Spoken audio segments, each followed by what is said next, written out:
Bueno, buenas tardes, Arratsaldeon, Guztioi. Muchas gracias por venir a este sitio tan maravilloso, ¿verdad? Me imagino que ya habréis aprovechado la espera para disfrutar un poco viendo este sitio tan bonito y la reforma que han hecho.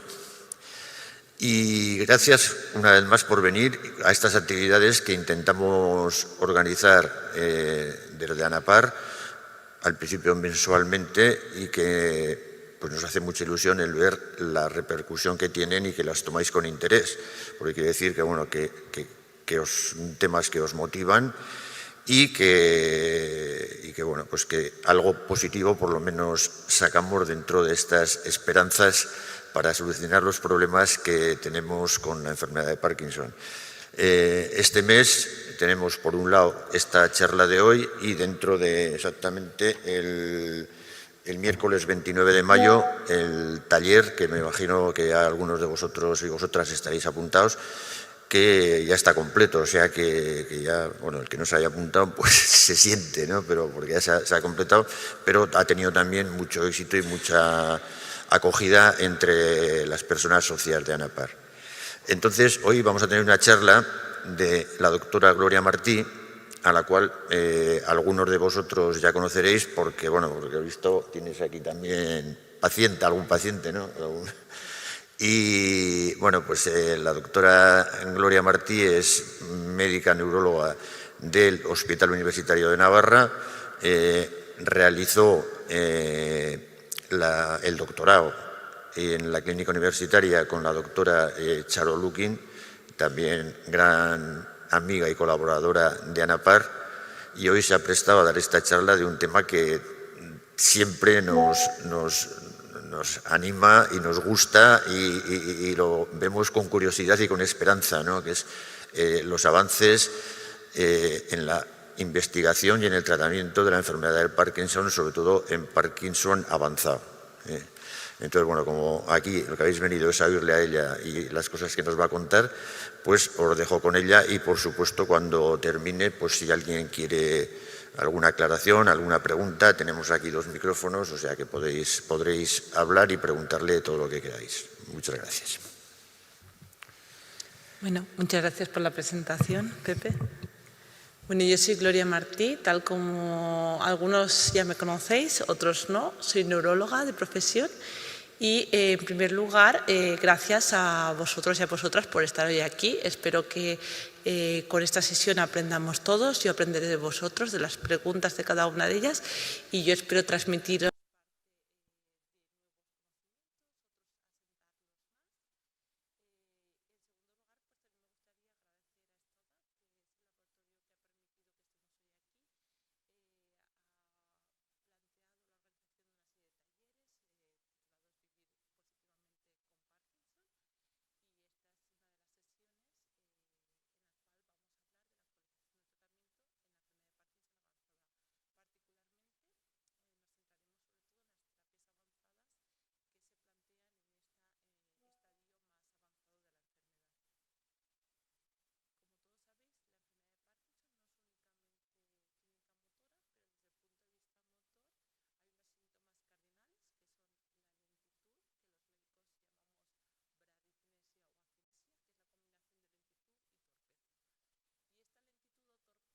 a la hora de hacer movimientos repetitivos va asociada a otros síntomas, entre ellos la rigidez o el temblor.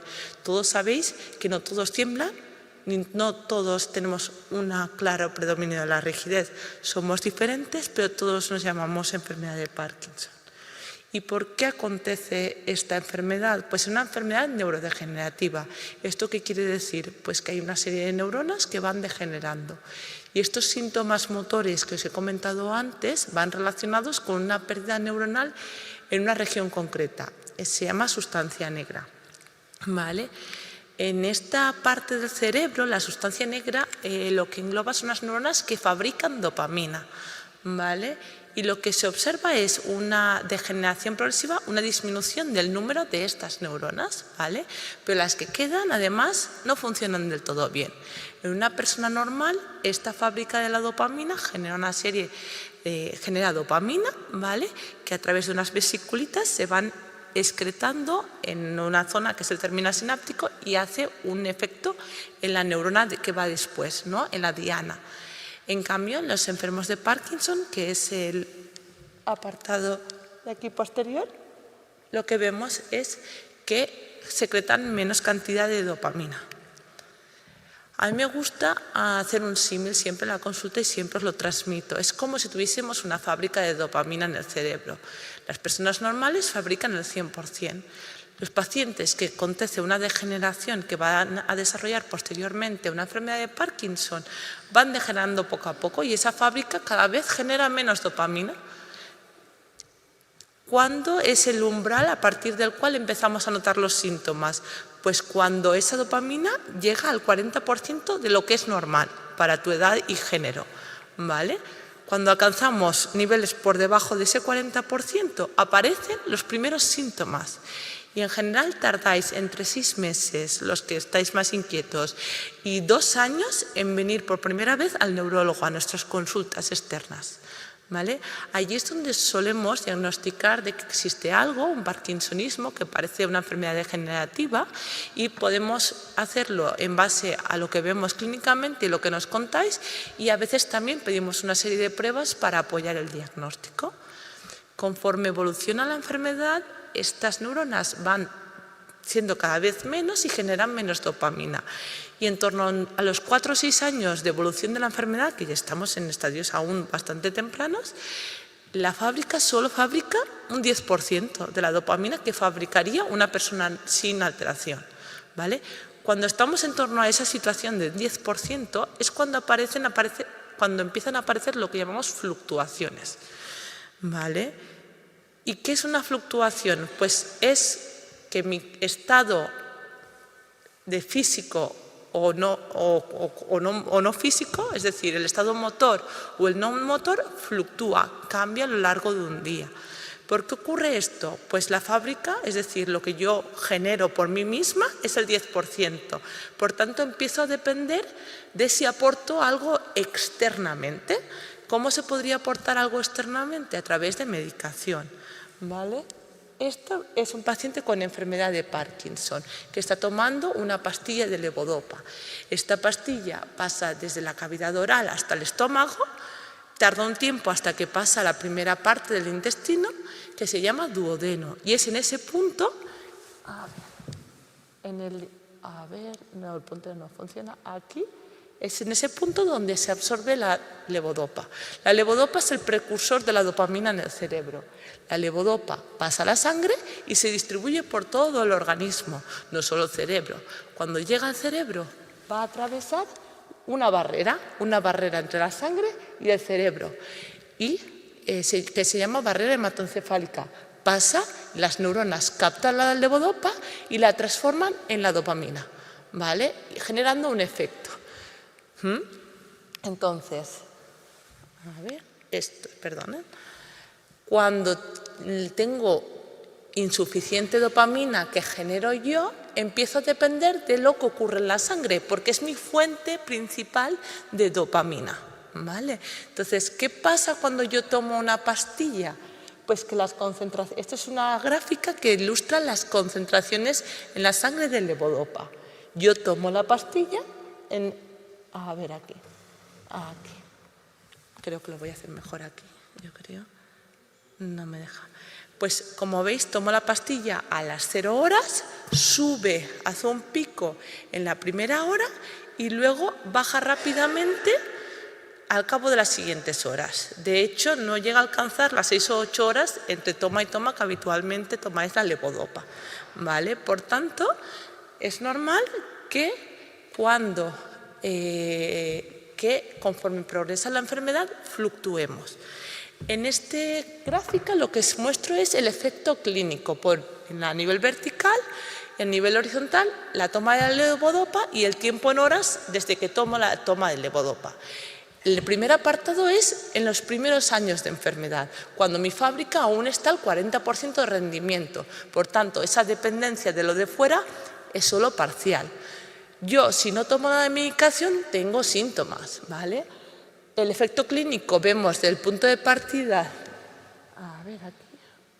Lo siento, El punto de partida está por debajo de la primera línea discontinua, ¿vale? Eso quiere decir que tengo síntomas que el efecto es subóptimo. Entonces tomo la pastilla y voy a mejorar. Y me va a mantener entre las dos líneas discontinuas. Ese margen es lo que llamamos ventana terapéutica, es decir, es unos niveles en el cerebro de dopamina en el cual yo estoy bien. Los síntomas se me han ido, se me han reducido y tengo una funcionalidad adecuada, ¿vale? Como tengo fábrica interna, se mantiene entre toma y toma todo el paciente todo el rato en esa ventana terapéutica, ¿vale? Esto ocurre en los primeros años, por eso nos decís mucho, noté al principio, pero yo ahora no noto que cambio, yo estoy todo el día igual. Y eso ocurre en los primeros estadios de enfermedad. Pero ¿qué pasa? Conforme se reduce el número de neuronas y la fábrica genera cada vez menos, cada vez me vuelvo más dependiente de lo que aporto desde fuera, es decir, de las pastillas. Y por eso, en torno a los 4 o 6 años de enfermedad, empieza a fluctuar. ¿Qué ocurre? Que como fabrico menos, parto desde un nivel más bajo. A ver, esta segunda gráfica es la enfermedad de Parkinson moderada. Parto de un nivel más bajo, tomo la pastilla, subo, mejoro, estoy en un estado bueno, pero a veces me paso de ese umbral de arriba, ¿vale? ¿Eso qué quiere decir? Que estoy con demasiado efecto dopaminérgico y a veces eso se traduce en movernos un poco en exceso o lo que se nos dice a veces en consultas, las discinesias. O a veces, si es a nivel no motor, lo que vemos es, estoy un poco inquieto, estoy un poco inquieta, estoy un poco triste. Conforme progresa, como veis, la gráfica del efecto clínico se superpone a casi lo que vemos en la concentración de la sangre de la levodopa. Como veis, es muy parecido esta gráfica a la siguiente, a la última, porque dependemos, nuestra fábrica endógena no genera apenas dopamina y dependemos de los niveles de la sangre. Si sube la sangre, mejoro y si baja la sangre, vuelvo a empeorar. Me gusta que entendáis esto para entender un poco por qué estamos sintiendo lo que sentimos, ¿vale? La fluctuación es un cambio en el estado. En los primeros estadios de la enfermedad hemos quedado que no fluctuamos, pero conforme progresa empezamos a notar. ¿Y qué puede fluctuar? El estado motor, que son la lentitud, empeoramiento de la rigidez, la aparición del temblor, bloqueos de la marcha o incluso puede haber fluctuaciones mixtas en que también hay sintomatología no motora o únicamente no motora. ¿Y la no motora qué son? Pues angustia, tristeza, la cabeza embotada, dolor, hormigueos. Pueden ser una variedad bastante amplia de síntomas que no tienen una traducción motora, ¿vale? Al final es una falta de dopamina en otros sistemas del cerebro, ¿vale? ¿Cuáles son las que vemos más al inicio, más cuando empiezan a desarrollarse? Es, sobre todo, lo que llamamos los médicos la cinesia matutina, que no deja de ser que yo paso toda la noche sin tomar pastillas, ¿vale? Entonces, estoy con un nivel de dopamina muy bajito. Mi fabrica 10-15%, entonces cuando me levanto estoy como muy parado, estoy como embotado, estoy raro. Tomo la pastilla y mejoro al cabo de un tiempo. ¿Vale? Eso sería lo que llamamos una cinesia matutina y es una fluctuación. Otros pacientes también lo que empiezan a notar, que también es de aparición temprana, es un deterioro de fin de dosis. Como veíamos en los primeros gráficos, tomamos una pastilla y dura mucho el efecto de la pastilla, pero conforme nuestra aportación de cerebro cada vez es menor, cada vez dependemos más de lo que pasa en la sangre y lo que pasa en la sangre es duración de unas 3 horas. ¿Vale? Entonces vemos que lo que antes duraba 6 horas empezamos a empeorar antes justo de la siguiente toma. Digo, uy, es que no llego. Pues eso es un deterioro de fin de dosis. Conforme avanza aparecen otras fluctuaciones un poco más complejas. Hay fluctuaciones que son retraso del ON. Pacientes con enfermedad de Parkinson, todo va lento, incluso el sistema digestivo. Entonces, a veces hay pacientes que lo tienen bastante enlentecido y cuando tomamos, pues pasa al estómago, pero el paso del estómago al intestino, que es el punto de entrada, pues tarda mucho. Entonces vemos que antes me hacía efecto un cuarto de hora y ahora es que tarda una hora, ¿vale? Eso es otro tipo de fluctuación. Y cuando ya es más avanzado, hay cosas más complejas como que una de las pastillas no me hace nada de efecto o el efecto no es bueno, esto me quedó corto, ¿vale? Cuando antes esto sí que me hacía efecto. Otro tipo de complicaciones cuando nos pasamos por arriba, ¿vale? Son las discinesias. Las discinesias son una serie de movimientos involuntarios que inicialmente el paciente no se da cuenta, o si se da cuenta no les da importancia, les damos más importancia al entorno, los familiares, nos angustiamos si no sabemos realmente qué son. Y verdaderamente son movimientos involuntarios que no hacen daño salvo que sean de amplitud suficiente para que pongan en riesgo al paciente, ¿vale? Por ejemplo, que condicionen caídas, ¿vale? Estos movimientos, las mujeres especialmente o personas más mayores, parecen más en esta zona, ¿vale? En la cara, movimientos como de chupeteo, como si tuviésemos un chicle, y a veces también en cuello, ¿vale? O nos movemos así. En hombres también puede aparecer, pero es más característico en mujeres. Y en pacientes, sobre todo jóvenes, lo que aparece inicialmente son en extremidades. Siempre la enfermedad de Parkinson suele ser asimétrica, es decir, empieza por un lado del cuerpo y luego conforme progresa el otro lado se afecta. Pues en las discinesias suele aparecer también en el lado por el que empezó, el lado más afecto habitualmente. Entonces vemos que, sobre todo a nivel distal de la mano o del pie, empieza a moverse de forma en esos puntos de pico, ¿vale? De forma involuntaria. Y a veces, conforme progresa, ya pueden ser más proximales, involucrando, por ejemplo, a hombro o a cadera, ¿vale? Y empezamos a movernos así. Al paciente, salvo que le suponga un riesgo para la marcha o que realmente sean muy amplias y muy vigorosas, no supone ninguna molestia, ¿vale? Entonces hay que ver que en estadios avanzados a veces es imposible no estar, bueno, llamamos on cuando estamos bien, ¿vale? En el mundillo del trastorno de movimiento. Entonces, cuando estamos en las fases avanzadas, a veces no tenemos un on sin discinesias, ¿vale? Por tanto, intentar reducir al máximo las discinesias a veces conlleva que el paciente esté infratratado y a veces hay que evaluar qué queremos realmente, si el paciente que esté con un poco de movimiento pero realmente que sea funcional, para mí o para muchos pacientes es la mejor opción, ¿vale? ¿Y qué terapias tenemos para intentar abordar estas fluctuaciones? Las terapias farmacológicas están en proceso expansivo. Hay diferentes formulaciones que hace años no existían. La levodopa existe desde hace mucho tiempo y en general la levodopa es el Sinemet Plus y el Madopar cuando tiene una liberación inmediata, ¿vale? Y esas son terapias a nivel oral. Pero hoy en día también existen la levodopa inhalada, ¿vale? Que es el Imbrilla.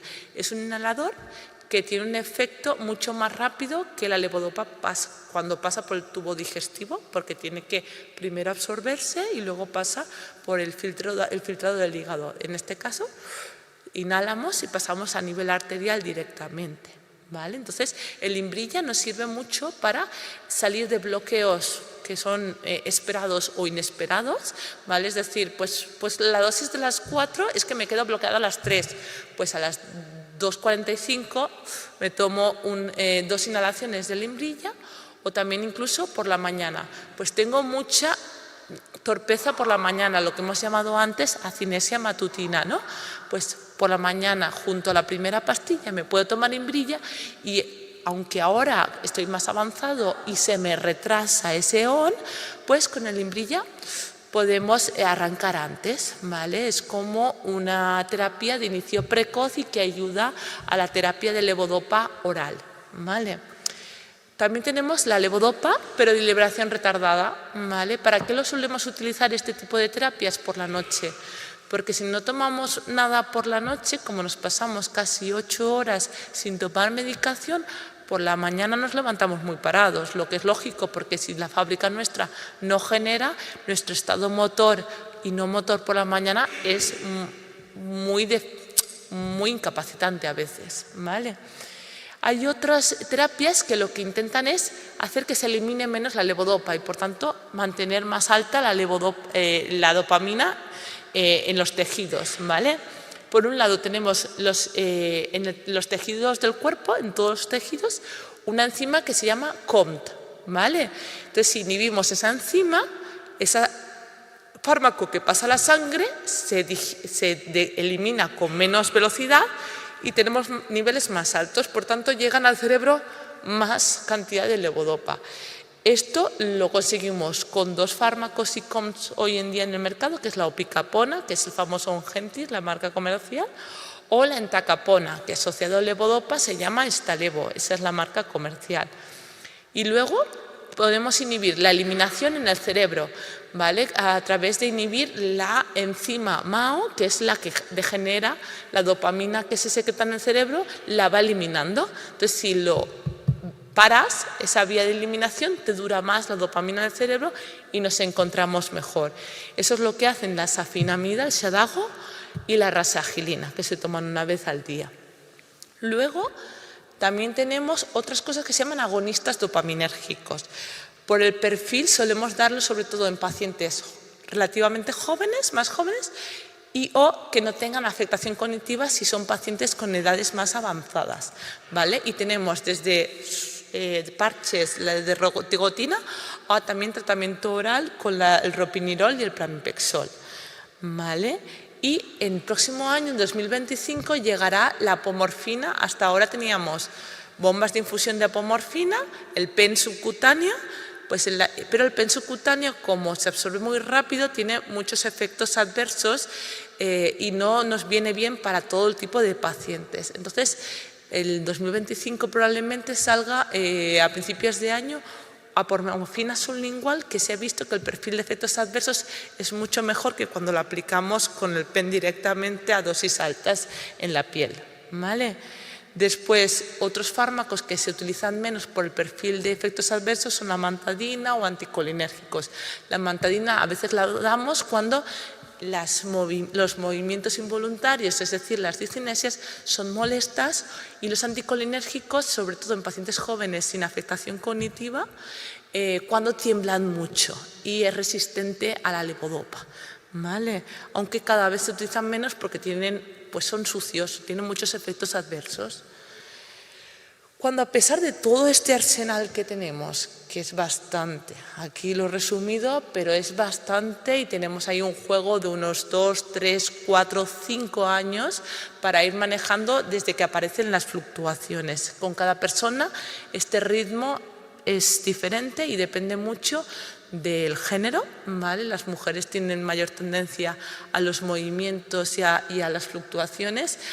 A la edad de inicio, ¿vale? Cuando más joven empiece la enfermedad, más probabilidad tienes de fluctuaciones y al tipo de terapia que se te ha puesto. Si, a pesar de optimizar todo este arsenal terapéutico, oral, subcutáneo, etcétera, no logramos un buen control de la enfermedad y esto repercute negativamente en la calidad de vida, esto es esencial, ¿eh? Si un paciente fluctúa pero es feliz, no se hace nada. Pero si el paciente es infeliz con una discapacidad funcional, ahí es cuando nos tenemos que plantear, ¿ahora qué hacemos? ¿Vale? Y ese es el momento de indicar las terapias avanzadas, ¿vale? Nosotros, para los médicos, aunque no es una regla inamovible, hemos establecido la regla 5-2-1, ¿vale? Que más o menos te indica cuándo posiblemente sería el mejor momento para indicar al paciente las terapias avanzadas.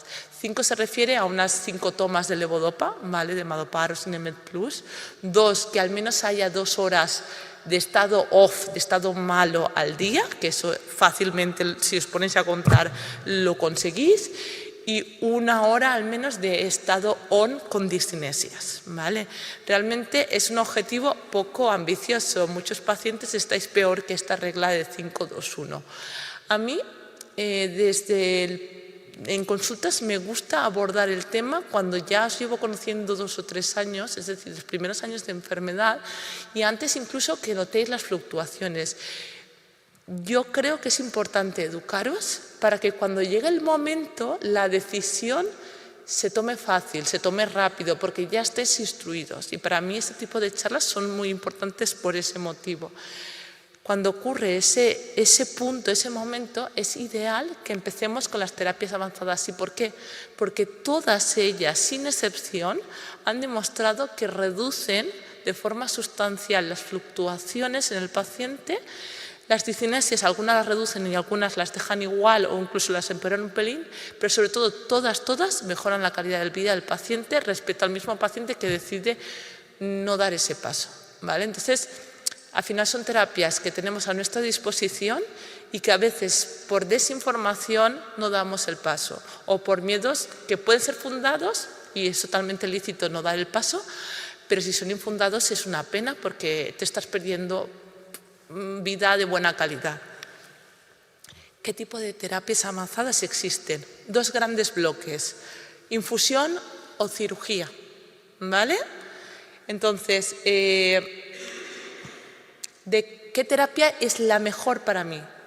¿Cuál es la adecuada para mí? Pues la elección tiene que ser personalizada, ¿vale? El perfil médico del paciente influye, sobre todo a la edad, en pacientes jóvenes con una evolución presumiblemente más larga de la enfermedad se opta más por opciones quirúrgicas.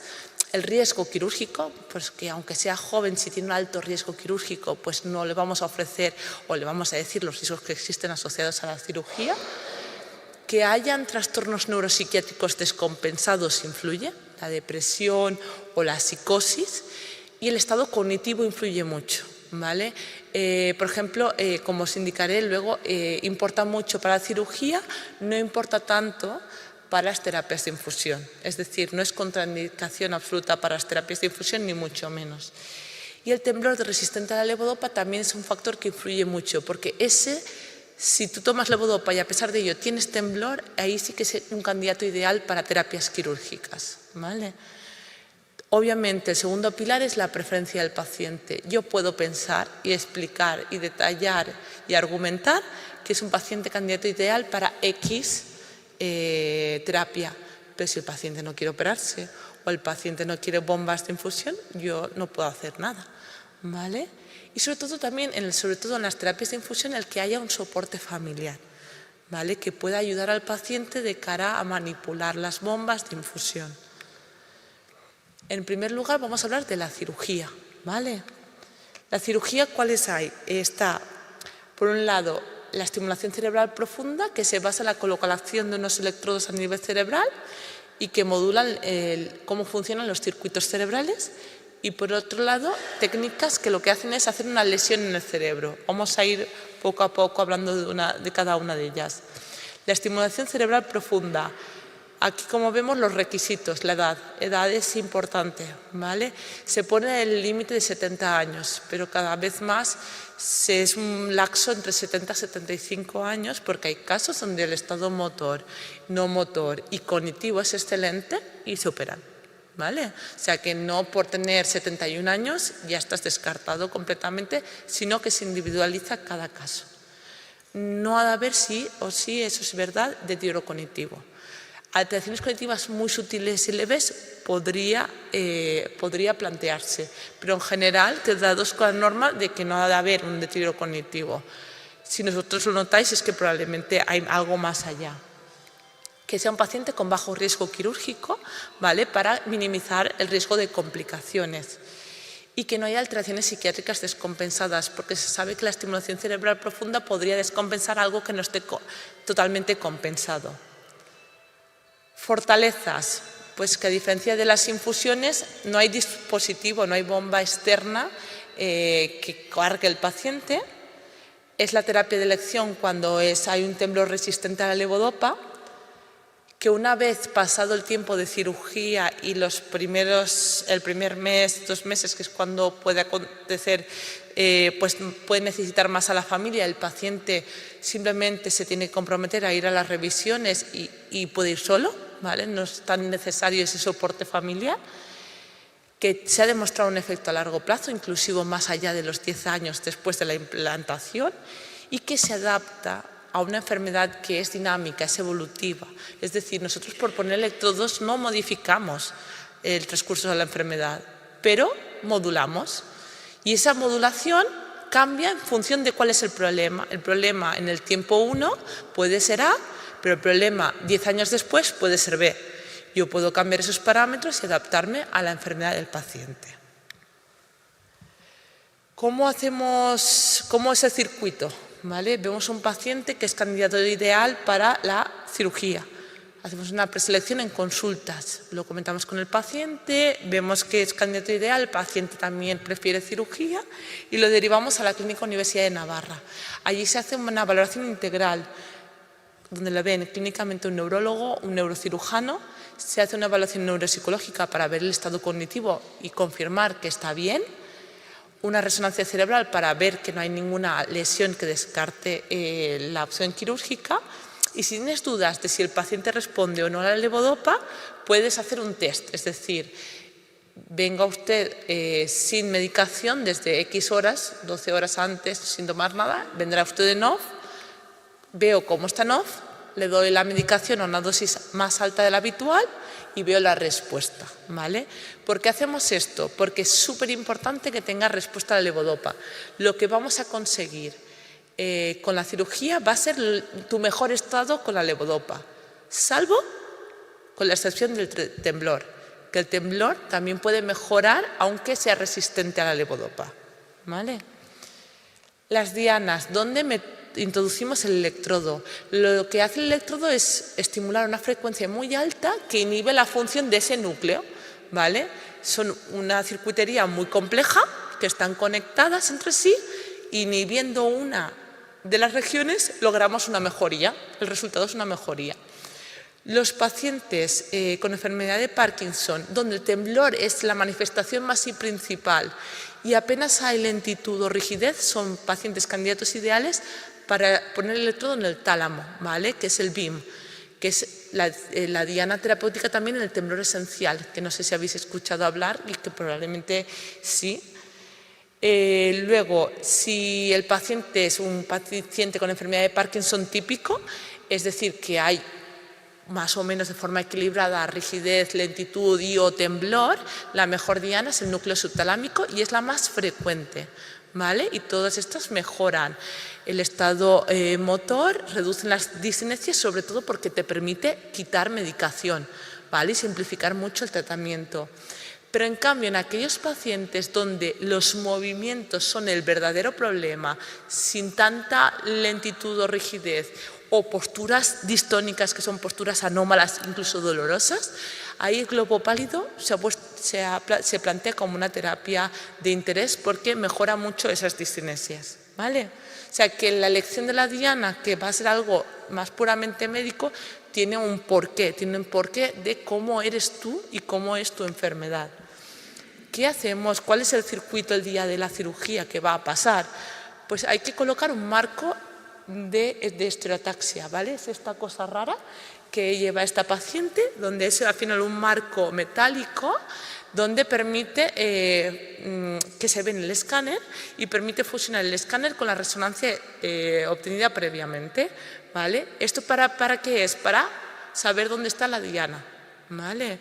En todo momento ese marco nos ayudará a establecer dónde está el punto con unas coordenadas que hemos prefijado con un atlas y cuando empieza la cirugía hacemos un agujero en lo que es la calota, ¿vale? Que es un trépano, introducimos el estimulador, ¿vale? El electrodo y cuando llegamos a esas coordenadas registramos.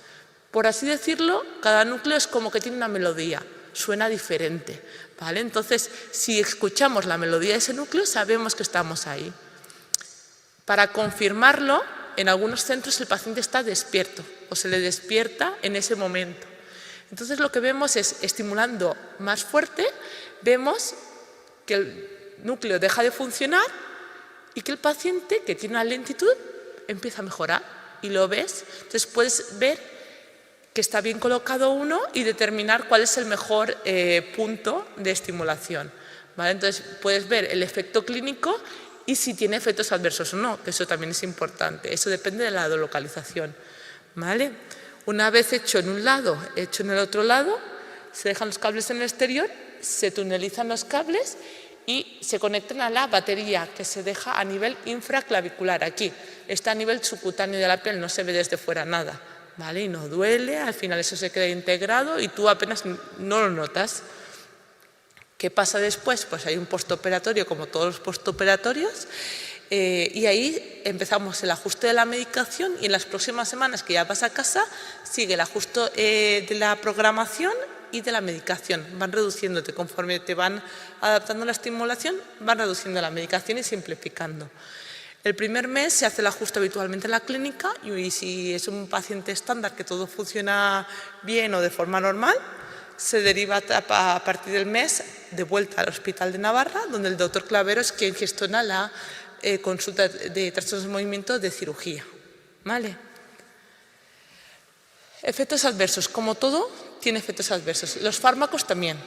¿Vale? O sea, yo aquí yo voy a ser clara, yo soy muy asertiva, no soy del norte, pero soy muy asertiva y tan solo en torno a un 5% menos en centros como la CUN, que tienen una gran experiencia en este tipo de cirugías, presentan complicaciones.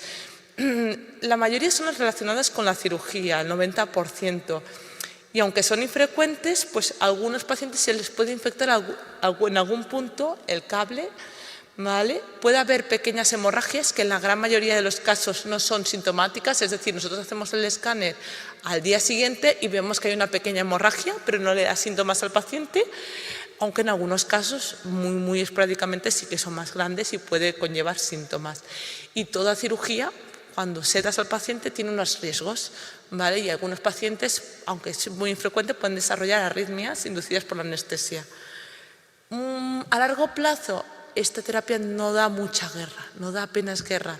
El 10% es un 0,5% de todos los pacientes operados pueden tener una rotura del sistema, es decir, que en algún punto, por un traumatismo fuerte o movimientos repetitivos que acaben rompiendo el sistema del cable, pues el cable se puede romper, ¿vale? Entonces habría que, lo que notaba el paciente es que de repente, cuando se rompe, nota un empeoramiento brusco de sus síntomas, porque el sistema interno pues no está haciendo lo que estaba haciendo. Entonces, cuando eso ocurre, hay que venir a urgencias y se aumenta la terapia oral hasta que se vuelve a reintervenir para cambiar el cable, sin más. A veces, muy infrecuente, pero en pacientes muy delgados, los cables, la piel sobre encima del cable se puede erosionar hasta crear una pequeña herida y eso es una vía de potencial riesgo de infección. Entonces, si acontece eso, siempre nos tenéis que avisar para poner el tratamiento adecuado y evitar que ocurra eso, una infección del sistema. Y a veces, aunque también es muy infrecuente, que con los movimientos repetitivos del día a día migre, o sea, cambien la posición de los cables o del generador, la batería, y eso condicione un estiramiento, que se estire el sistema y un mal funcionamiento del sistema. Pero es muy infrecuente. ¿Qué es el HIFU? El HIFU son el acrónimo de las siglas en inglés ultrasonidos focales de alta intensidad. Al final, ¿qué requisitos requiere? Pues parecidos a la cirugía, que no haya deterioro cognitivo en principio y que las alteraciones psiquiátricas no estén descompensadas. Fortalezas, que aquí no tenemos límite de edad, que el riesgo quirúrgico ya no es tan importante porque al final ni se seda al paciente ni vamos a abrir ni la piel ni el cerebro, ¿vale? Es menos invasivo, por tanto, y lo bueno de las terapias de cirugía es que no llevas el dispositivo colgando. Tampoco requieres gran soporte familiar, salvo al principio, pues durante la temporada de ingreso y sobre todo si hay efectos adversos que suelen acontecer las primeras semanas, pues ahí que haya apoyo familiar es importante, luego ya no. ¿Qué hacemos? Lo mismo, punto inicial, marco de estereotaxia para saber dónde está la diana, ¿vale? Colocamos al paciente, esta es la camilla con la resonancia de la CUN, ¿vale? Colocamos al paciente en la camilla y esto es el casco, que es un casco que emite ultrasonidos, ¿vale? Un ultrasonido es la ecografía. O sea, las embarazadas hacemos ecografía y eso no es dañino, unos cuantos haces. Pero cuando los haces, los converges en un punto en concreto, en ese punto, si además los haces, les metes mucha intensidad, en ese punto puede elevarse la temperatura, ¿vale? Y eso puede ser de forma programado y controlado. Ese casco tiene como una lámina de agua, ¿vale?, fría, para evitar el sobrecalentamiento de la cabeza, ¿vale? Como os he dicho, los haces se convergen en un punto y en ese punto en concreto vamos aumentando la temperatura. ¿Hasta qué? Hasta una temperatura que sabemos que no daña, pero sí deja tontadas las neuronas. Y entonces, en la misma resonancia, le hacemos al paciente que está despierto, que se mueva, que haga ciertos movimientos y testamos la eficacia. Si tenemos eficacia sin efectos adversos, es el punto diana. Entonces ya ahí le decimos a la máquina que aumente aún más la temperatura y generamos una lesión, ¿vale? Son cirugías lesivas, ¿vale? Son cirugías donde hay una ablación térmica.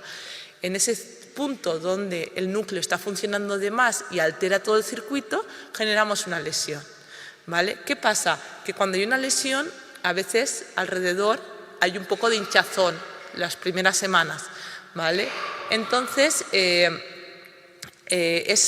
como veremos después, ese hinchazón puede generar que las áreas de alrededor no funcionen bien y dar efectos adversos las primeras semanas. Esto positivo, que tiene un efecto definitivo, que ya no requiere más ajustes y que te hacen la lesión y te vas a casa y ya está. Eso es bueno y tendencias a la mejoría, ¿vale? Y manteniendo el efecto terapéutico, ¿vale? Lo único es que no se sabe muy bien es una terapia que empezó en 2017, ¿vale?, por así decirlo, relativamente temprana. Entonces, no hay estudios que establezcan su efecto a largo plazo. Es decir, no sabemos si va a durar lo mismo que lo que dura el efecto de la cirugía, ¿vale? En lo que sabemos que algunos pacientes los síntomas revierten, es decir, que vuelven a reaparecer conforme progresa la enfermedad, o bien porque la lesión se ha quedado sin el edema y ha perdido parte del efecto. No sabemos muy bien eso qué va a pasar, ¿vale? Está por demostrar, no quiere decir que no sea. Ahora pasamos a las terapias de infusión. Son el otro bloque de terapias que tenemos y por un lado tenemos las de infusión intestinal y por otro lado las de infusión subcutánea. Cuando hablamos de las de infusión intestinal, requisitos. Son dispositivos externos, entonces requiere de un soporte familiar que le ayude al paciente cuando está bloqueado. Porque cuando está bloqueado ya sabéis que no solamente es que no me funciona el cuerpo a nivel motor, sino que a veces también tenemos dificultades para entender o para procesar bien la información y nos bloqueamos, ¿no? Pues es importante ese soporte para ayudarnos en esos momentos. Son terapias que se basan en la levodopa, por tanto, requisito que tengan respuesta a la levodopa los pacientes. Y en el caso del lecigón, ¿vale?, que es una terapia de infusión nueva, que haya tolerado previamente la entacapona, que es un inhibidor de una enzima que la degradaba la levodopa a nivel de todo el cuerpo. Fortalezas, no hay limitación por edad, ¿vale? Y pacientes con una depresión que van así, que igual no son candidatos ideales para cirugía o que tienen alguna idea delirante de vez en cuando o que tienen alguna alucinación puntual, también puede ser, si están parcialmente compensados y no tienen una enfermedad grave, también se pueden plantear. También aquellos pacientes con un estado cognitivo pues que esté un poco flojo, ¿vale? En demencia grave no, pero una demencia leve o un deterioro cognitivo leve, una demencia incluso moderada, se podrían incluir, ¿vale? Y mejoraría la calidad de vida. Hay dos fases, una es opcional, que es la fase de prueba, y luego la fase de colocación de la bomba, ¿vale? En nuestro centro, en el Hospital de Navarra, hacemos la fase de test, de prueba. ¿Qué objetivos tiene? Pues es una fase en la que colocamos una sonda por la nariz un viernes, ¿vale? Os citamos en la consulta de enfermería, colocamos una sonda que llega al estómago, os enviamos a casa y el lunes ingresáis por la mañana, ¿vale? Esa sonda, conforme se pone y comes y tragas, va a migrar un poco al intestino, que es el punto de entrada. El lunes hacemos una placa para comprobar que está en el intestino, bien ubicada, y empezamos ya con el ajuste de medicación, ¿vale? Para ajustar y ver cuál es la dosis eficaz, ¿vale? También así comprobamos que el paciente realmente me va a responder bien a la medicación, es decir, antes de hacer la cirugía que os comentaré, pues comprobamos que hay una respuesta y también comprobamos con el paciente, decir, esta es la respuesta que vas a tener, esto es lo que tú esperabas de la medicación. Lo que te va a permitir la medicación es esta respuesta, mantenerla mucho más que lo que conseguimos a nivel oral. ¿Vale? Entonces, si todo eso ocurre, es decir, que tenga respuesta, que esas expectativas sean lo que el paciente y la familia espera, entonces el tercer día, el miércoles, lo que hacemos es pasar a una fase donde se hace una gastrostomía percutánea guiada por endoscopia. Estas palabrotas que acabo de decir, lo que quiere decir es hacer un agujero en la pared abdominal, donde se introduce una sonda que llega al estómago y llega hasta el intestino, estómago-intestino, y ahí va a ser el punto de infusión constante, porque es la puerta de entrada del tratamiento. ¿Vale? Desde el lunes hasta el jueves-viernes que el paciente se da de alta, es decir, 24-48 horas después del procedimiento, hay un acompañamiento por enfermería especializada. ¿Vale? Lo que es el laboratorio de los dos tipos de tratamiento que se infunde nos permite tener una enfermería especializada que va a guiar a la familia en la instrucción del manejo de la bomba, pero también va a formar a la familia y al paciente diciéndole, mira, esto es un estado off, aquí estás más bien en un estado on, con disinesias. Aquí estás un poco más parado y te vendría bien una dosis extra. Entonces va formando a las personas, vais ganando confianza y lográis un manejo adecuado de la bomba. Pero esto no acaba aquí, es decir, una vez dado el alta, si todo va bien, tras 24-48 horas de la PEG, nos vamos a casa y este seguimiento por enfermería especializado se mantiene. Y si hay algún problema, hay unos números de contacto donde la persona viene lo antes posible e incluso lo gestiona por teléfono si no puede aparecer físicamente en vuestra casa en un momento dado. ¿Vale? Pero tiene fácil solución y rápida cualquier problema que acontezca con la bomba. ¿Qué tipos de bombas tenemos? Una, desde ya hace más de una década y media, ¿vale? Que es la infusión de levodopa-carbidopa, es decir, lo que tomábamos a nivel oral, pues en forma de gel con una serie de cartuchos que se administran de forma continua, lo que llamamos, según la marca comercial, duodopa. Y por otro lado, una terapia novedosa que ha aparecido en los últimos 2 años, donde realmente el fármaco que se está infundiendo en forma de gel es el estalevo, ¿vale? Es la levodopa-carbidopa, pero asociada a la entacapona. Y lo que permite esto es el inhibidor de esa enzima que la degrada a nivel periférico y lo que permite es mantener niveles de dopamina más elevados. Por tanto, así logro dar menos dosis al paciente de levodopa, eso supone menos volumen y la bomba, como veis, es más pequeña. Aquí tenemos una comparación de ambas bombas. La que está en forma sombreada sería la duodopa y la que está más superpuesta es la bomba de Lecigón. Como vemos, es más pequeña, es más ligera, por tanto, es silenciosa, es una bomba pues nueva, pues obviamente la bomba de duodopa pues es más ruidosa, ¿vale?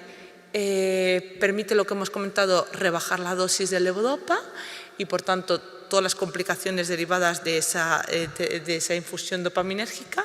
Y novedad que nos gusta mucho a los médicos es que tiene diferentes velocidades de flujo. Es decir, sabemos que los pacientes no estáis igual por la mañana que por la tarde. A veces hay pacientes que por la mañana necesitan una infusión de tratamiento más bajita y por la tarde necesitáis más caña, ¿vale? Pues esto permite modificar esos flujos y tener varios flujos y en función del paciente individualizar el tratamiento. Antes con la duodopa en pacientes que tenían marcadas diferencias, a veces incluso había que cambiar de bomba, ¿vale? Y ahora con esta nueva bomba pues nos permite jugar mucho más y adaptar el tratamiento al paciente. Esta es la bomba de duodopa, se infunde a lo largo de las 16 horas en que el paciente está despierto y ha demostrado, tenemos una larga trayectoria a nivel clínico de investigación, que es eficaz a nivel motor reduciendo el tiempo off y aumentando el tiempo en que estamos on sin disidencias problemáticas en torno a 3-4 horas. También ha demostrado su efecto en sintomatología no motora, ¿vale? En sueño, en fatiga, en síntomas gastrointestinales, en síntomas urinarios, sexuales, en la mejoría de ilusiones y alucinaciones. Tenemos también estudios a largo plazo, tenemos ya estudios de a 10 años vista qué pasa con estos pacientes. Y la tasa de retirada de la bomba es muy bajita, es solamente 1 de cada 4 cuando vemos a larga evolución. Y simplemente decir que la recogida de este fármaco es a nivel hospitalario y se mantiene en nevera, ¿vale?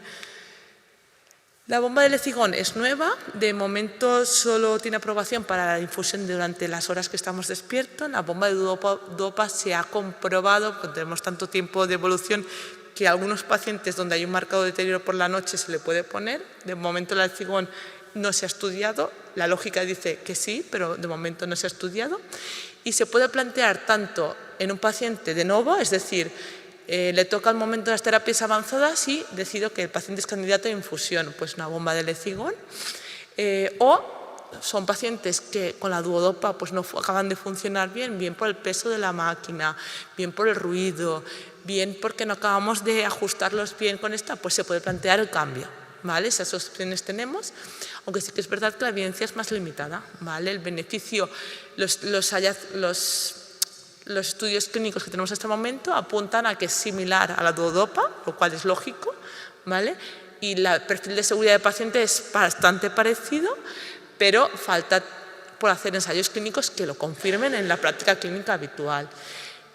La única diferencia con la duodopa es la diarrea, ¿vale? Porque sí que la entacapona a veces da molestias gastrointestinales y diarrea, que en un 5 o 10% de pacientes, lo que digo, no tolera el fármaco, pero como son pacientes que ya preseleccionamos, que ya hayan tolerado el fármaco, este efecto adverso en principio se minimiza en la práctica clínica habitual. Ambas técnicas son iguales en cuanto al procedimiento de colocación de la PEG, es lo mismo, lo único que cambia es la bomba y que una tiene un fármaco adicional, ¿vale? Por tanto, las complicaciones son las presumiblemente, bueno, en cuanto al procedimiento son las mismas porque es el mismo procedimiento, y ocurren periprocedimiento, sería un dolor abdominal que acontece el día o los días después de la realización del estoma, que es el agujero. Puede haber, aunque son muy improbables, infección del estómago, infección de la cavidad abdominal, que eso es muy infrecuente, y en pacientes como les sedamos, ¿vale? Pacientes muy frágiles, porque pues al final son terapias que son muy versátiles y se ofrecen a pacientes que están a veces muy justicos, ¿vale? Entonces, cuando sedas a un paciente a veces tienes riesgo de neumonía, ¿vale? De que la saliva y algunas secreciones pasen al pulmón y a veces existen infecciones de tipo pulmonar después de la sedación. Relacionados más con el dispositivo y su uso a largo plazo, pues esto sí que se sabe para la duodopa, para el Lezigón se presume que va a ser lo mismo, pero se tiene que demostrar, pues que haya una extracción de la sonda accidental por un tirón en pacientes con demencias o que migre la sonda internamente y lo único es que sale con las heces y ya está. Lo único que obligaría es al recambio de la sonda, que de forma rutinaria se hace cada 2 años. A veces también la punta se entierra, eso es muy infrecuente, pero pasa en la pared y se queda como que está bloqueado, ¿vale? Y eso obliga a sacarla y meter una nueva, hacer un recambio. Y en unos pocos pacientes he visto que puede la levodopa interferir en la absorción intestinal normal. Y estos pacientes tienen mayor riesgo de desarrollo de polineuropatía. Es una complicación muy infrecuente, pero que está descrita y tenemos que tenerla en cuenta. Y por último, las infusiones subcutáneas, es decir, son bombas que también se portan externamente, pero que el punto de entrada es la piel, ¿vale? A nivel subcutáneo. Por un lado, la apomorfina, que fue la primera terapia que salió en la historia, ¿vale? Con infusión continua, y tenemos 2 marcas, la Crono-Apoco y el Dazocept, que está comercializada desde hace 2 años, ¿vale?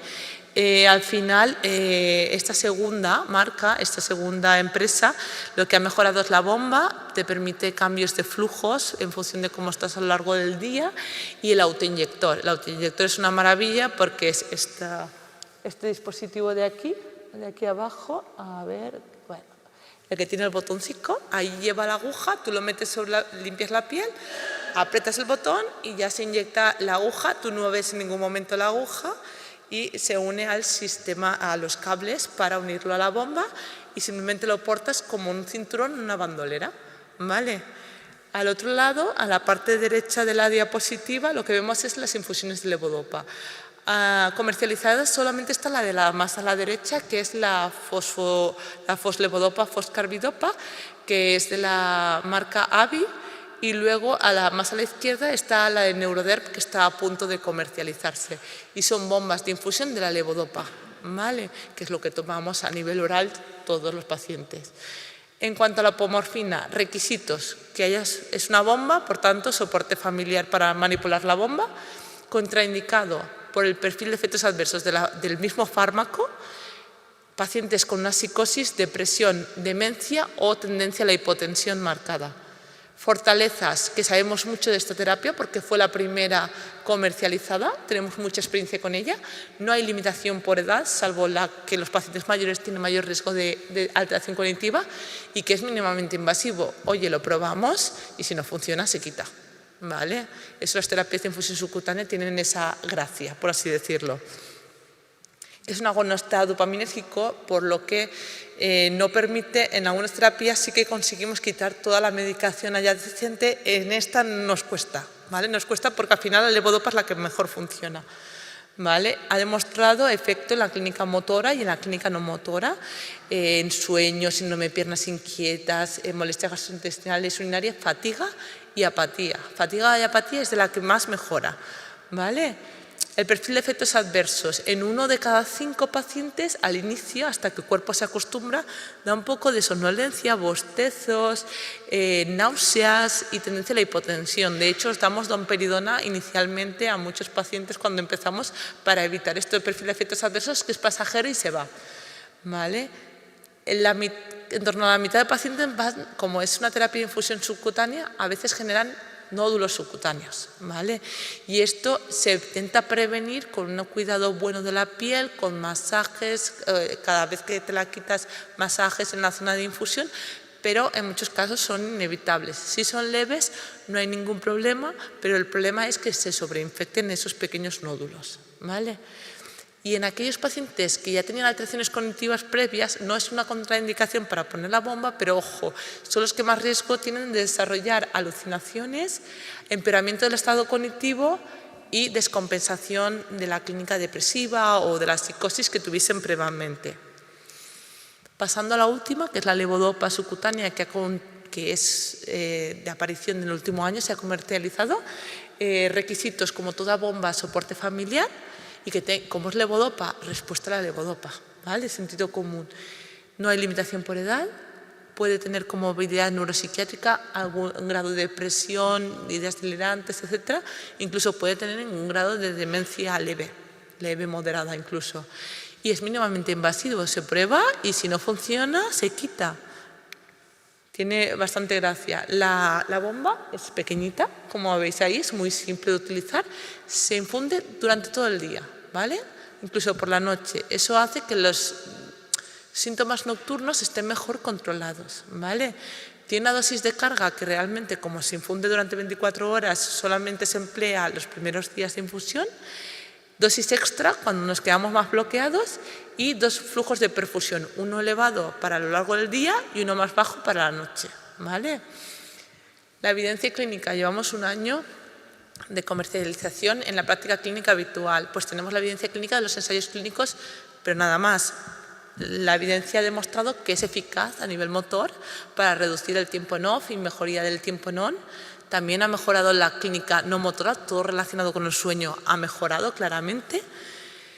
¿Y qué nos hablan los pocos ensayos clínicos que hay acerca de esta terapia y que iremos constatando en la práctica clínica habitual? Es que como es una terapia de infusión subcutánea, pues aparecen nódulos, ¿vale? La proporción es entre el 40 y 70%, ¿vale? De los casos.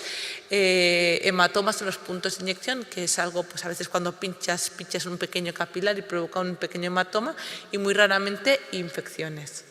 Algunos pacientes sí que pueden tener efectos adversos de la levodopa, movimientos involuntarios o alucinaciones, ¿vale? Y ya por finalizar, simplemente deciros que el momento de plantear estas terapias avanzadas es cuando el paciente, a pesar de los diferentes cambios que realizamos en las terapias orales, pues es que no logramos ese control óptimo, ¿vale? Y tenemos que ir anteponiéndonos a ese punto para explicarles al paciente, ¿vale?, que va a llegar y que hay diferentes terapias de las cuales podemos ir pensando cuál es nuestra preferencia, ¿vale?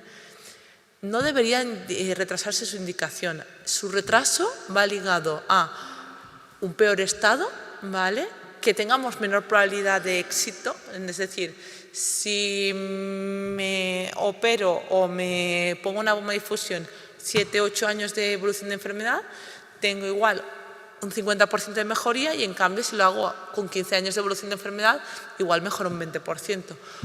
La mayoría de veces todos esos tantos por cientos son importantes para el paciente en cuanto a repercusión de calidad de vida, pero obviamente cuanto antes mejor, ¿vale? Que la elección debe ser individualizada, viendo el perfil del paciente y sus preferencias, así también teniendo en cuenta la familia. Que todas las terapias más o menos muestran la misma mejoría clínica en la parte motora y probablemente también en la parte no motora, y que esto tiene repercusión directa en la calidad de vida del paciente, ¿vale? Y que el éxito se basa sobre todo, en parte en la elección adecuada de la terapia que es mejor para ti, ¿vale?, pero también en la implicación que tenga el paciente, en la educación que nosotros le transmitimos al paciente y a la familia y en esa implicación que tienen, ¿vale? Entonces, bueno, ya voy a finalizar aquí. Estaré encantada de responder las diferentes preguntas que puedan ir surgiendo acerca de las diferentes terapias que tenemos disponibles en el momento actual. Gracias.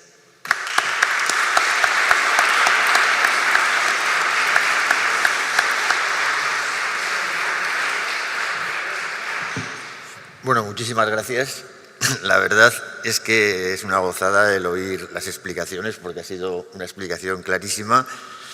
Pienso que es también una carga de optimismo, porque se ve que va avanzando, y luego es una gozada ver la dedicación y los conocimientos que tenéis. O sea, creo que podemos dar gracias de que estamos en muy buenas manos, en general, con la sanidad, ¿no es verdad? O sea, que lo notamos por todas las que habéis venido aquí. Y pues eso, pues que estáis al día, que os preocupáis, que controláis y que sobre todo se nota mucho el cariño al paciente, que me parece muy importante y eso te lo queremos agradecer.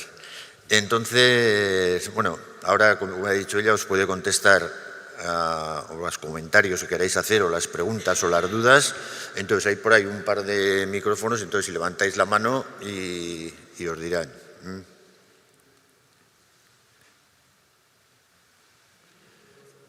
Sí, aquí.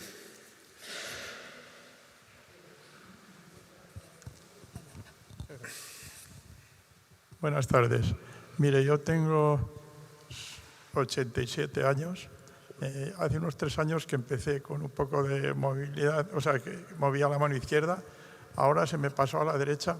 ¿Qué pasa? Que no le he puesto mucha atención a mi enfermedad porque tengo a mi señora muy delicada, con una salud muy mala, que igual cualquier día puede terminar. Y la médico de cabecera me dice eso, dice, usted se dedica a su señora y usted no se dedica a su salud. Bueno, entonces desde hace 3 años tomo unas medias pastillitas a la mañana, a mediodía, a la noche, cuando ceno. Pero ¿qué pasa? Cuando me levanto por la noche una vez a orinar, pues tengo dificultad de ir a la cama al baño, me noto yo. Y también he perdido bastante movilidad, no tengo la agilidad que tenía antes andando por la calle. Todavía conduzco mentalmente, yo creo que estoy bastante bien, pero que no le pongo demasiada atención a mi enfermedad. Tengo un sobrino que es hijo de mi hermana, que es el jefe de neurocirugía de Mallorca y de Menorca. Yo le comento a él y dice, bueno, hace 2 años que no lo he visto personalmente. Dice, oh, tío, no veo que ahora sea el momento todavía de hacerte una intervención quirúrgica, me dijo. Dice, pero bueno, vamos a ver cómo evolucionas y ya me irás diciendo. Y así estoy un poco. Ahora seguramente por la noche tenía que tomar alguna cosa más para que algo... Y esto es lo que... Probablemente estos síntomas que pasan en la noche podrían beneficiarse de las infusiones, o sea, de las formulaciones retardadas Otra cosa es ese temblorcete que tienes. Temblor de la mano derecha. Eso es. Pues eso sí es refractario, es decir, si a pesar de tomar una dosis adecuada de levodopa y de otros fármacos disponibles para ti con 87 años, no acabamos de mejorar todos los síntomas, entre ellos el temblor, y ese temblor te discapacita, entonces se pueden plantear terapias avanzadas. Obviamente, cirugía con electrodos con 87 años no sería la indicación más ideal, pero si tenemos un temblor resistente sí que se puede plantear el HIFU, ¿vale? Siempre y cuando las opciones más seguras, ¿vale?, se hayan descartado previamente. Quiero decir, probablemente tenemos aún un poco de margen de tratamiento, de cambios de tratamiento para adaptarnos y que tu calidad de vida sea mucho mejor que la actual, ¿vale? Entonces, poniendo un poco de medicación de liberación retardada por la noche, igual aumentando un poco si tienes alguna fluctuación a lo largo del día, número de tomas, o poniendo estas medicaciones que hacen que la levodopa dure más, también puede mejorar sin llegar a la cirugía lesiva que decimos. Pero si a pesar de ello vamos toqueteando la medicación, hacemos ajustes y no llegamos a ese control, tú cognitivamente te mantienes preservado, tienes la opción de que durante esas semanas post intervención haya alguien que vele por ti, por tu seguridad, que te acompañe, pues podría ser un candidato ideal para HIFU, sí.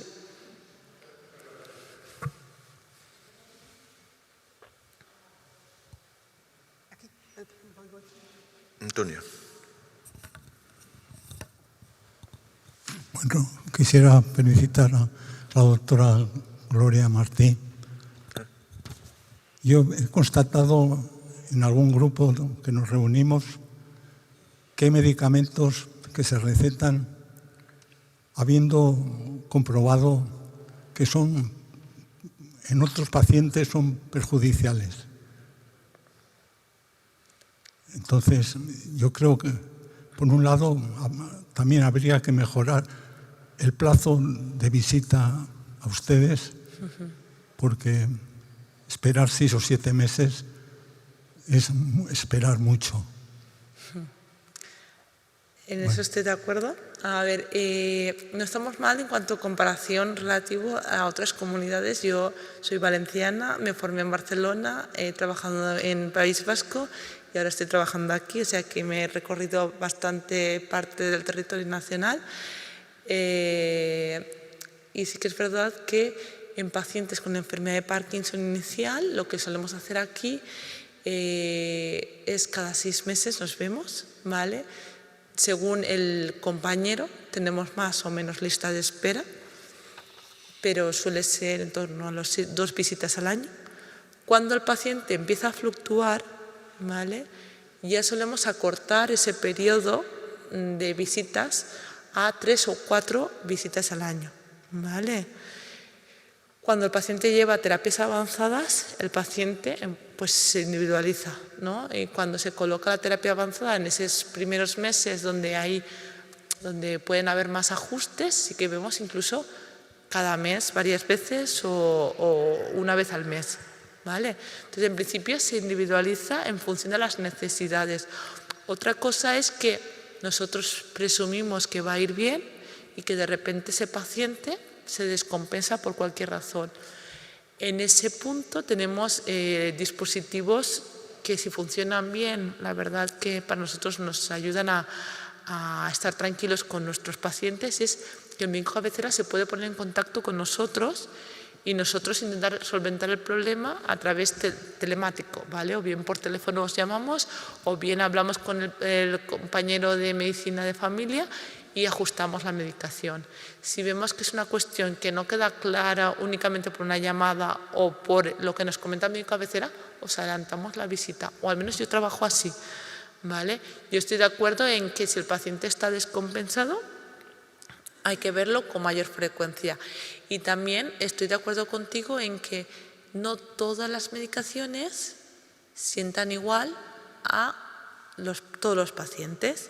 Se ve que hay diferencias genéticas y diferencias de tolerancia también incluso por género. Las mujeres tienen tendencia a que a dosis más bajas de levodopa tengan mayor efectos adversos en cuanto a fluctuaciones tipo movimiento, angustia, ¿vale? Y los pacientes y fluctúan más. En cambio, los hombres es como que toleran mejor las terapias dopaminérgicas. También es verdad que están peor desde el punto de vista motor y no suelen notar tanta angustia. O sea, obviamente la angustia y la depresión es común en todos los pacientes, pero las mujeres más.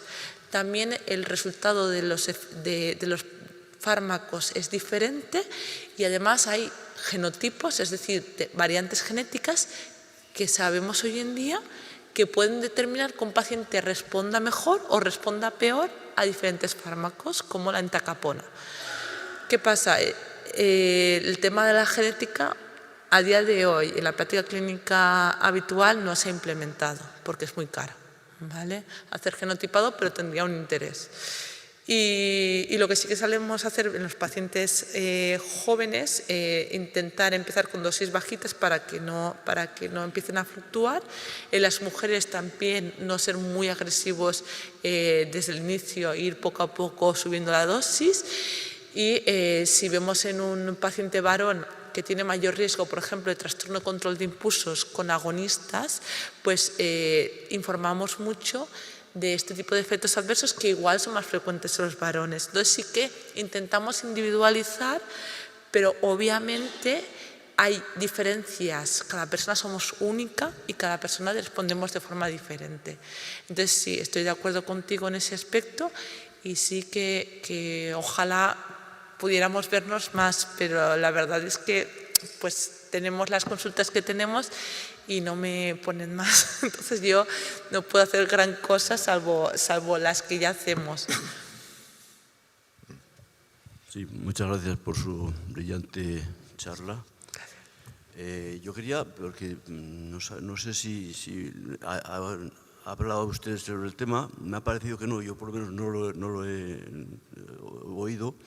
Una terapia que debe ser nueva, que se llama la estimulación magnética transcraneal, que no sé si está extendida en todos los sitios, creo que no, creo que hay en algunos puntos. Vale, la estimulación magnética transcraneal nueva no es.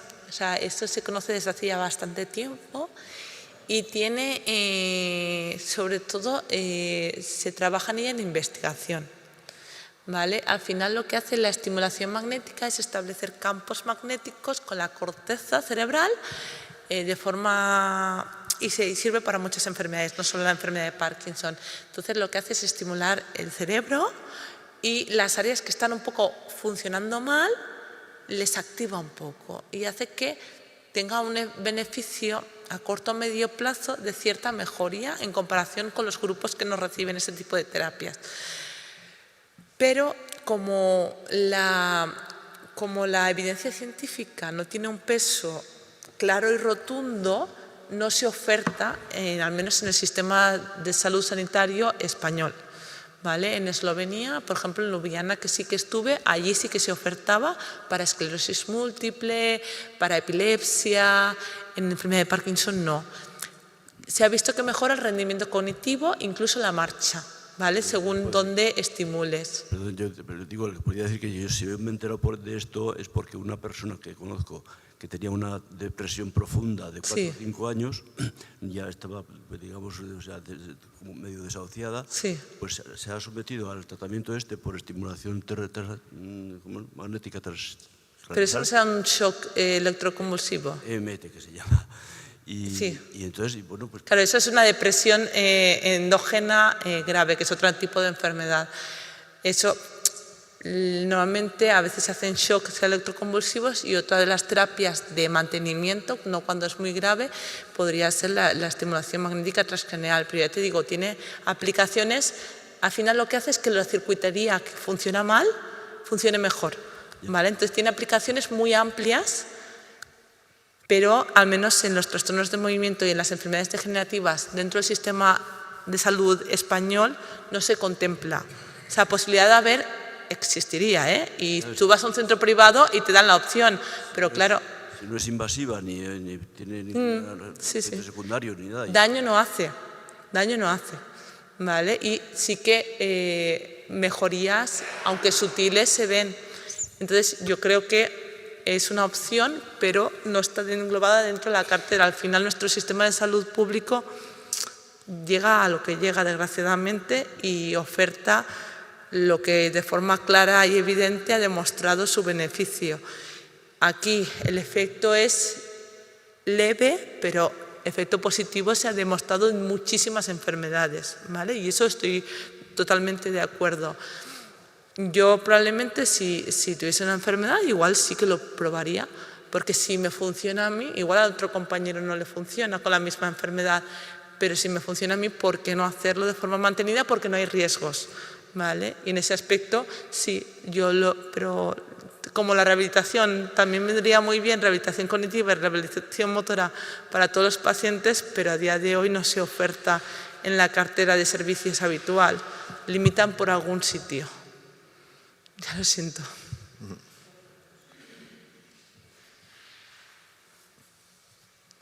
¿Hay más? Eso ha quedado todo muy claro, ¿verdad? Oye, pues nada, reiterarte las gracias. Creo que es la primera vez que vienes a una charla, Napar. Sí. Entonces, te voy a decir como en Casablanca, que ojalá esto sea el principio de una gran amistad. Por supuesto. Y ahora, ten cuidado porque aquí tendemos a aprovecharnos mucho. Porque bien que hacéis. Os exprimimos, pero muchísimas gracias y esperamos verte muchas más veces por aquí. Muchas gracias a todos por venir.